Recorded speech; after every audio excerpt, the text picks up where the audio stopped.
My people, Nigerian politics no dey ever sleep. So right now, David Umahi is currently trending, and not for the right reasons. The Minister of Works made a statement that has sparked outrage, especially among Igbo people, when he said, "Don't let anybody deceive you people in 2027. When it is time for an Igbo man to be president of Nigeria, I will be here."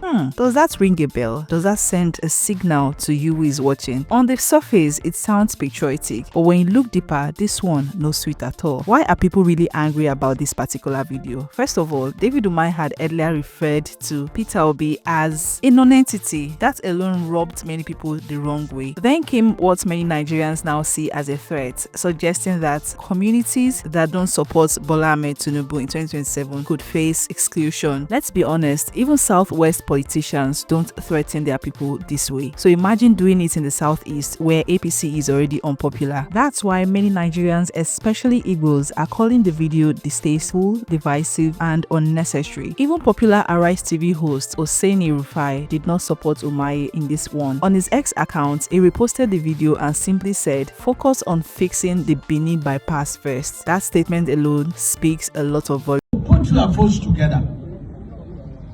Don't allow any non-entity to jump out. He's in a laboring, party. He's in a, turn-on umbrella party to deceive you again. Ask all of us, the one again, what have we done for our people? So it's no longer about personal interest. It should be collective interest. When people ask me, do things for me, myself,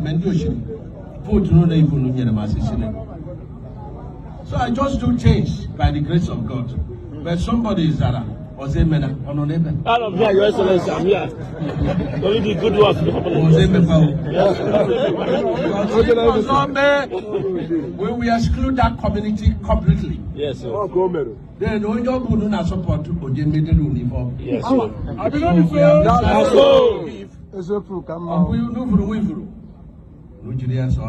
yes, sir. And there's a son that I am Pediaka Wofta. Yes, sir. No one else would have done it better than him. Yes, is that okay? Yes, sir.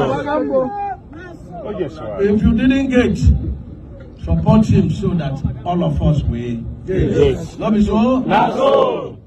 Then you see the president. Let nobody come to deceive you. When the time for Igbo man to be president, are they here?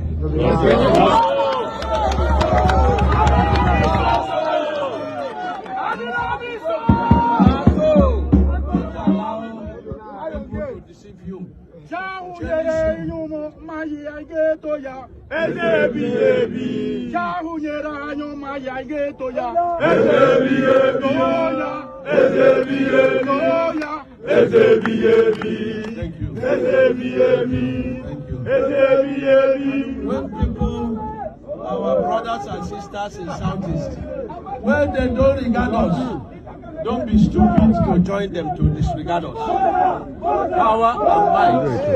Power and might belongs to God. After all,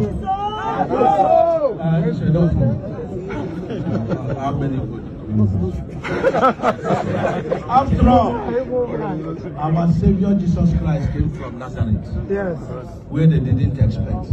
This upon you are seeing, this very upon you, this upon you that you are witnessing, that is the Nazareth of Southeast and Nigeria.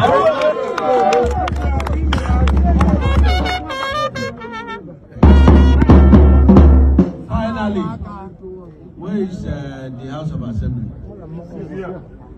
Do everything to reconcile with the opposition.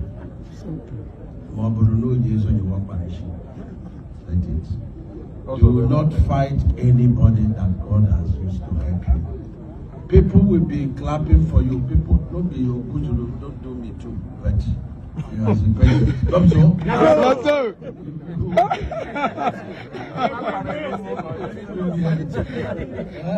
So, but I'm telling you in your own interest. I used 2 years with the speaker at that time, who is the governor now. doing everything to reconcile with Eneche, not because I offended her, but because I needed to pay him. Now to the other big conversation. For months, people have been asking, is Peter Obi still in Labour Party? Is he moving to PDP or is he joining ADC? According to Punch News, Peter Obi is set to formally join the African Democratic Congress ADC. Reports say Obi has concluded consultations. He met with ADC leadership. A declaration rally is being planned for December 31st in Enugu, the political capital of the Southeast. Why Enugu and not Anambra State? Because according to ADC insiders, Obi is representing the Southeast, not just his state. However, ADC's National Publicity Secretary says no official announcement yet and consultations are still ongoing. Labour Party on their part is playing it cool. Anybody can defect anywhere in Nigerian politics. We'll wait until Peter Obi speaks.